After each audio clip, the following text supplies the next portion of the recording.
নমস্কাৰ মই পল আৰু আপোনালোকে চাই আছে ডিজিটেল সাম আমি আলোচনা কৰিছো সিটাত সোশ্যাল সায়েন্সৰ বাবে এনসিইআৰটি টেক্সটবুক সমূহ আমি অলৰেডি পলিটিক্যাল লাইভ বা পলিটিক্যাল সায়েন্সৰ চেপ্টাৰ সমূহ আমি আলোচনা কৰিছো ক্লাস 8 লৈকে আৰু আজিৰ পৰা আমি স্টাৰ্ট কৰিছো হিষ্ট্ৰী আৰু আজি প্ৰথমটো ভিডিঅত আমি আলোচনা কৰিম ক্লাস 6 ৰ চেপ্টাৰ নম্বৰ 1 আৰু ইয়াত আছে what where how and when গতিকে ইয়াত হিষ্ট্ৰী আমি পঢ়িব লাগিলে বা ভাৰতবৰ্ষৰ আমি ইতিহাস জানিব লাগিলে কোৰ পৰা জানিব লাগিব তাত কি আছে তো এই সকলোবিলাক বিষয় আমি আজি ভিডিঅত আমি আলোচনা কৰিম গতিকে যদি আপোনালোকে আগৰ ভিডিঅসমূহ চোৱা নাই লিংক ডেসক্ৰিপচন বক্সত দিয়া আছে তাত গৈ আপোনালোকে আগৰ ভিডিঅসমূহ চাব পাৰিব আৰু এতিয়া আৰম্ভ কৰিছো আজিৰ ভিডিঅতে তো এই চেপ্টাৰটো এটা ইন্ট্ৰোডাক্টৰি এটা চেপ্টাৰ হয় বা ইয়াত পৰিচয়মূলক এটা চেপ্টাৰ হয় যে আমি ইতিহাস জানিব লাগিলে আমি কোনবিলাক কথা জানিব লাগিব আমাৰ ইতিহাসত আমি কোনবিলাক কথা জানিব লাগিব বা আমাৰ সময় বুলি ক'লে আমাৰ সেই কোনবিলাক সময়ৰ কথা আমি জানিব লাগিব এই কথাখিনি ইয়াত উল্লেখ কৰা আছে গতিকে আমাৰ প্ৰথম যেটো স্লাইড ইয়াত আছে what can we know about the past যে আমি পাষ্টৰ বিষয়ে আমি কোনবিলাক কথা জানিব লাগে আমাৰ ইতিহাস বুলি ক'লে আমি কোনবিলাক কথা আমি জানিব লাগিব so there are several things we can find out যে বহু ধৰণৰ কথা আমি জানিব লাগে ইতিহাস বুলি ক'লে সো হোৱাট people এট যে মানুহে আগত কি খাইছিলে যে খাদ্য বস্তু কি তেওঁলোকে গ্ৰহণ কৰিছিলে আগৰ মানুহবিলাকে দা কাইন্ডস অফ ক্লথস দে ওৰ যে কেনে ধৰণৰ পোছাক তেওঁলোকে পিন্ধিছিলে সেই সময়ত সাজসজ্জা কেনে ধৰণৰ আছিল বৰ্তমান সময়ৰ নিচিনাটো নাছিলে তো কেনে ধৰণৰ সাজসজ্জা তেওঁলোকে পৰিধান কৰিছিল হেবিলাক আমি জানিব লাগিব ইতিহাস বুলি ক'লে তাৰ পিছত কৈছে the houses in which they live তেওঁলোকে কেনে ধৰণৰ ঘৰত বাস কৰিছিলে বৰ্তমানৰ সময়ৰ নিচিনা তেতিয়া ঘৰ নাছিলে তো সেই সময়ত কেনে ধৰণৰ ঘৰত তেওঁলোক বাস কৰিছিলে we can find out about the lives of hunters সেই সময়ত শিকাৰী সকলৰ জীৱন কেনে ধৰণৰ আছিল কাৰণ সেই সময়ত মানুহে কি কৰিছিলে শিকাৰ কৰিছিল শিকাৰ কৰি খাদ্য বস্তু সংগ্ৰহ কৰিছিল এইবিলাক বিষয় আমি অলৰেডি পঢ়ি আহিছো তো তাৰ পিছত কোৱা হৈছে herders farmers rulers merchants priest craft persons artists musicians and scientist गतिके म्यूजिशियन्स हक साइंटिस्ट हक आर्टिस्ट हक मार्चेंट्स हक এই ব্যক্তিসকলে কেনে ধৰণৰ জীৱন নিৰ্বাহ আছিল তেওঁলোকে কেনে ধৰণে জীৱন যাপন কৰিছিল এই কথাবিলাক আমি জানিব লাগিব বৰ্তমান সময়ৰ যেনে ধৰণৰ জীৱন নিৰ্বাহ কৰে সেই সময়ত সম্পূৰ্ণ বেলেগ আছিল তো সেইবিলাক কথা আমি জানিব লাগিব আমি ইতিহাস বুলি ক'লে গতিকে ফাৰ্স্ট স্লাইডত এইখিনি কথা আমি পাইছো এটা নেক্সট স্লাইডত আছে where did people live যে মানুহে ক'ত বাস কৰিছিল people have lived along the banks of this river for several hundred years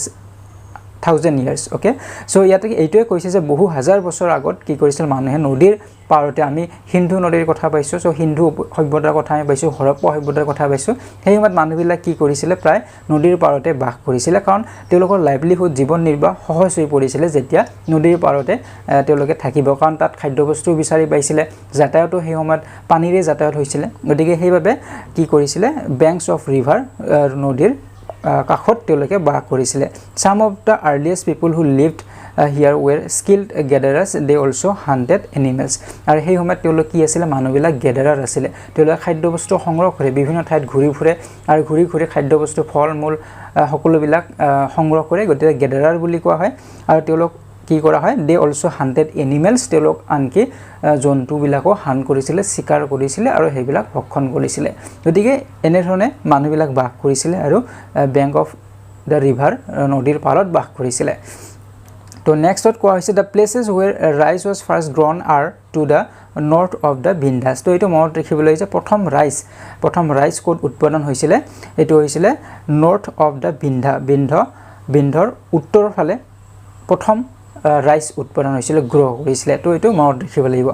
নেক্সটত কোৱা হৈছে Ganga was known as Magadha now lying in the state of Bihar যে গংগাক আগত কি নামে জনা গৈছিল এটো এটা প্ৰশ্ন হ'ব পাৰে মাগাধা নামে জনা গৈছিল আৰু বৰ্তমান গংগা কোড আছে ষ্টেট অফ বিহাৰত আছে গতিকে এইবিলাক পইণ্ট আপোনালোকে মনত ৰাখিব লাগিব এতিয়া আইছো নেক্সট স্লাইডলৈকে ইয়াতে কোৱা হৈছে ট্ৰেভেলিং যে বৰ্তমান সময়ত মানুহ ট্ৰেভেল কৰে বিভিন্ন ঠাই চোৱাৰ বাবে ট্ৰেভেল কৰে কিন্তু সেই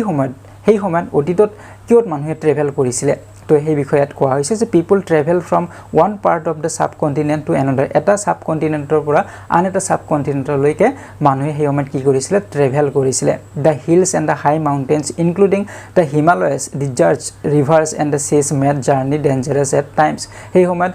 নদী পাৰ হ'ব লগা হৈছিল সাগৰ পাৰ হ'ব লগা হৈছিল হিমালয় পৰ্বত পাৰ হ'ব লগা হয় ডেজাৰ্ট মৰুভূমি পাৰ হৈ যাব লগা হয় গতিকে সেই সময়ত যথেষ্ট ডেঞ্জাৰাছ আছিল যাতায়াতটো বা ট্ৰেভেল কৰাটো যথেষ্ট ডেঞ্জাৰাছ আছিল আজিৰ সময়ৰ নিচিনা ইমান সহজ নাছিল ট্ৰেভেল কৰাটো বাট নেভাৰ ইম্পসিবল কিন্তু হেতু কেতিয়াও সম্ভৱ নাছিল সম্ভৱ কৰি তুলিছিল মানুহবিলাকে so men and women moved in search of livelihood যে সেই সময়ত কিয় মানুহে ট্ৰেভেল কৰিছিল ইমান কষ্ট কৰি ইমান ডেঞ্জাৰাছ তেওঁলোকে কিয় ট্ৰেভেল কৰিছিলে বিপদজনক ট্ৰেভেল কিয় কৰিছিলে তাৰ কাৰণটো আছিল লাইভলিহুড জীৱন নিৰ্বাহৰ বাবে কাৰণ এটা ঠাইত তেওঁলোকৰ খাদ্যবস্তু শেষ হৈ গ'লে আন এটা ঠাইলৈ তেওঁলোকে ট্ৰেভেল কৰিব লগা হৈছিলে গতিকে লিখাই আছে also to escape from natural disasters like floods or droughts আৰু আনকি কেতিয়াবা নেচাৰেল কিছুমান ডিজাস্টাৰ যিবিলাক হয় যেনে বানপানী হ'ল সেই ঠাইত বানপানী হোৱাৰ লগে লগে তেওঁলোক আন এখন ঠাইলৈকে মুভ কৰে ট্ৰেভেল কৰে ঠিক তেনেদৰে কৰবাত যদি খৰাং হৈছে তেতিয়াহ'লে তেওঁলোকে আন এখন ঠাইলৈকে মুভ কৰিছিলে গতিকে এইবিলাক ৰিজনতহে আগত ট্ৰেভেল কৰিছিলে ঠাই চোৱাৰ বাবে ট্ৰেভেল কৰা নাছিলে তো নেক্সট স্লাইডত আছে name of the land so আমাৰ ইণ্ডিয়াৰ নামৰ কথা কৈছে যে ভাৰতবৰ্ষ এইবিলাক ক'ৰ পৰা আহিলে এই নামবিলাক Two of the words were often used for our country are India and Bharat. যে দুটা নাম আমি প্ৰায় ব্যৱহাৰ কৰি থাকো এটা হৈছে ইণ্ডিয়া আৰু আনটো হৈছে Bharat The word India comes from the Indus called Sindhu in Sanskrit. So India শব্দটো ক'ৰ পৰা আহিলে এটো এটা প্ৰশ্ন হ'ব পাৰে ইণ্ডিয়া শব্দটো আহিলে ইণ্ডাছৰ পৰা যাক আমি সিন্ধু বুলি কওঁ সংস্কৃতত ইয়াক সিন্ধু বুলি কোৱা হয় কিন্তু ইণ্ডাছ শব্দটোৰ পৰাই কি আহিছিলে ইণ্ডিয়া শব্দটো আহিছিলে The Iranians and the Greeks who came through the northwest about 2500 years ago and were familiar with the Indus called it the Indos or the Indos Hindos or the Indos okay so ইয়াতে কোৱা হৈছে Greek আৰু Iranian সকলৰ কথা কোৱা হৈছে যে Greek আৰু ইৰানিয়ান সকল তেওঁলোকে 2500 বছৰ আগত তেওঁলোকে আহিছিল আৰু ইণ্ডাছৰ লগত বহুত ফেমিলিয়াৰ আছিল তেওঁলোকে আৰু তেওঁলোক হিন্দোছ বুলি কৈছিলে ইণ্ডাছক তেওঁলোকে হিন্দোছ বা ইণ্ডোছ এই দুটা নামেৰে তেওঁলোকে উচ্চাৰণ কৰিছিলে so and the land of the east of the river was called India আৰু তেওঁলোকে যিখন আমাৰ river east of the river Sindhu নদীৰ ইষ্টৰ ফালে তেওঁলোকে কি কৈছিলে সেই ঠাইখিনিক ইণ্ডিয়া বুলি কৈছিলে সিন্ধু নদীৰ উত্তৰ ফালৰ ঠাইখিনিক পূব ফালৰ ঠাইখিনিক কি বুলি কৈছিলে ইণ্ডিয়া বুলি কৈছিলে সিন্ধু নদীৰ ইষ্ট মানে পূব ফালৰ ঠাইখিনিক ইণ্ডিয়া বুলি কৈছিলে so the name Bharat was used for a group of people who lived in the northwest আৰু ইয়াতে এইটোৱে কৈছে যে ভাৰত যেটো নাম এটো ব্যৱহাৰ কৰিছিল গ্ৰুপ অফ পিপল কিছু সংখ্যক মানুহে ভাৰত শব্দটো ব্যৱহাৰ কৰিছিলে আৰু তেওঁলোক ক'ত বাস কৰিছিল নৰ্থ ওয়েষ্টত উত্তৰ পশ্চিম দিশে তেওঁলোকে বাস কৰিছিলে আৰু তেওঁলোকে কি বুলি কৈছিলে ভাৰত বুলি কৈছিলে and who are mentioned in the Rigveda আৰু ইয়াত ক'ত উল্লেখ কৰা আছে এই কথাখিনি ঋগবেদত উল্লেখ কৰা আছে গতিকে আমাৰ নামটোৰ কথা কৈছে ভাৰতবৰ্ষ বা ইণ্ডিয়াৰ নামটো ক'ৰ পৰা আহিল কেনেদৰে আহিল সেই বিষয়ে ইয়াতে কোৱা হৈছে এইখিনি ইম্পৰ্টেন্ট হয় আপোনালোকে মনত ৰাখিব তো নেক্সট স্লাইডত কি আছে finding out about the past যে পাষ্ট বুলি ক'লে আমি অতীতৰ কথাবিলাক আমি ক'ৰ পৰা জানিব পাৰো আমাৰ অতীতত কি হৈছিল কি আছিল এইবিলাক কথা আমি কেনেদৰে জানিব পাৰো so there are several ways of finding out about the past গতিকে আমি অতীতৰ বিষয়ে যদি আমি ফাইন্ড আউট কৰিব বিচাৰো বিভিন্ন ধৰণে আমি ফাইন্ড আউট কৰিব পাৰো one is to search for and read books যে আমি কিতাপ পঢ়িব পাৰো পুৰণি কিতাপ ইতিহাসৰ কিতাপ পঢ়ি আমি ইতিহাসৰ বিষয়ে জানিব পাৰো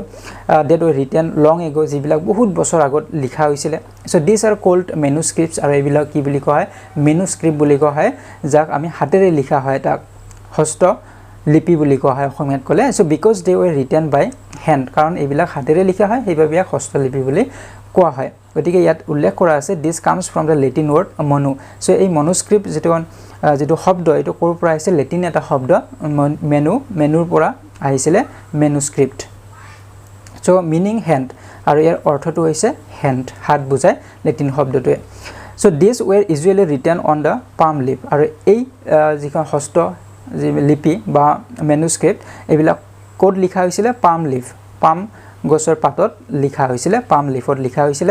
or on the specially prepared bark of tree known as the birch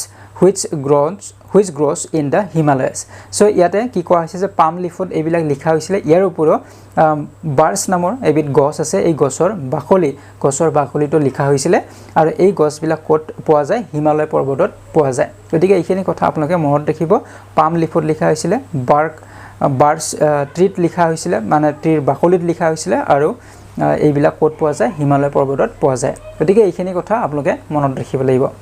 তো নেক্সটত কোৱা হৈছে this books dealt with all kinds of subjects so এই মেনুস্ক্ৰিপ্ট বিলাকত কি বিষয়ৰ ওপৰত লিখা হৈছিল so religious beliefs and practices যে ধৰ্মীয় কিছুমান বিশ্বাসৰ কথা এই মেনুস্ক্ৰিপ্টত লিখা হয় দ্য লাইভস অফ কিংছ ৰজাবিলাকৰ জীৱন কাহিনীও লিখা হৈছিল মেডিচিনৰ বিষয়ে লিখা হৈছিল সায়েন্সৰ বিষয়ে লিখা হৈছিল so besides there were epics poems plays ইয়াৰ ওপৰত কিছু এপিক্সৰ বিষয়ে তাত লিখা হৈছে কিছু পয়েমছ লিখা হৈছিল কিছু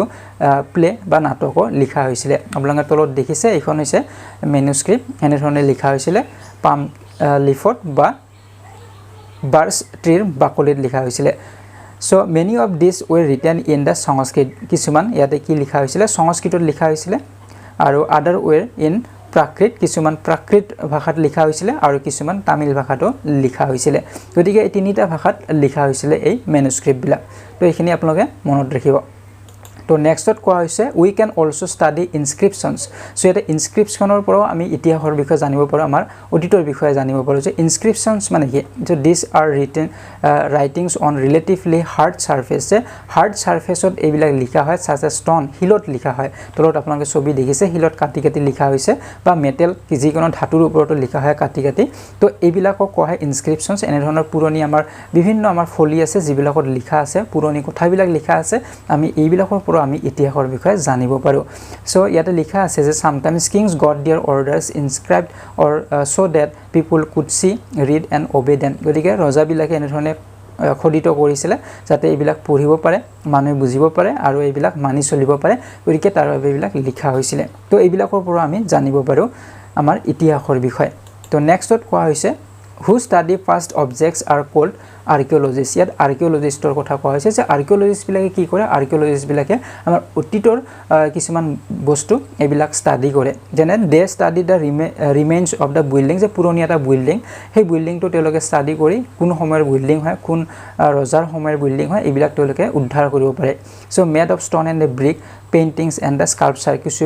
পেইন্টিংও তেওঁলোকে ষ্টাডি কৰিব পাৰে পুৰণি পেইন্টিং বিলাক ষ্টাডি কৰি তেওঁলোকে ইতিহাসৰ বিষয়ে তাত বিভিন্ন তথ্য উদ্ধাৰ কৰিব পাৰে তো এইবিলাক কাম হৈছে আৰ্কিওলজিষ্টৰ কাম তো ইয়াৰ ওপৰত কোৱা হৈছে যে আৰ্কিওলজিষ্ট অলসো লুক ফৰ বনছ আনকি তেওঁলোকে বনছ বিলাকো ষ্টাডি কৰিব পাৰে এনিমেলৰ যদি বন পোৱা যায় হাড় পোৱা যায় সেই হাড়ডাল তেওঁলোকে এক্সামিন কৰি ষ্টাডি কৰি তেওঁলোকে তথ্য উদ্ধাৰ কৰিব পাৰে যে কোন সময়ৰ এইটো এনিমেল হয় গতিকে এইবিলাক ওলাব পাৰে বাৰ্ডছ অফ ফিছ হক এই সকলোবিলাকৰে বন তেওঁলোকে ষ্টাডি কৰিব পাৰে তো এইবিলাক কথা ইয়াত উল্লেখ কৰা আছে আৰু এইবিলাকৰ পৰা আমি অতীতৰ বিষয়ে জানিব পাৰো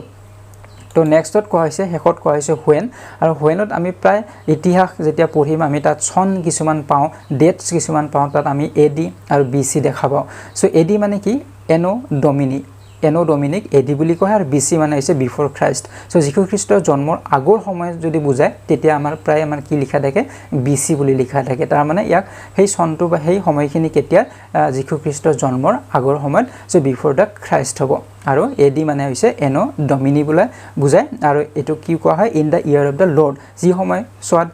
যীশু খ্ৰীষ্ট জীবিত আছিল সেই সময়ছোৱাৰ যদি কথা বুজোৱা হয় তেতিয়া হলে এডি লিখা হয় গতিকে এইখিনি আমি অলৰেডি জানোৱে তো ইয়াৰ ওপৰত ইয়াত উল্লেখ কৰা আছে sometimes c is used instead of ad কেতিয়াবা ad নিলিখি c লিখা হয় মিনিং সেম হয় যে c মানে হৈছে কমন এৰা বুজায় কমন এৰা c আৰু এডিৰ হলনি c ব্যৱহাৰ কৰা হয় and the bce instead of bc আৰু কেতিয়াবা bc নিলিখি বিফৰ খ্ৰাইষ্ট নিলিখি bce লিখা হয় bce মানে হৈছে বিফৰ কমন এৰা গতিকে এনে ধৰণে bce বা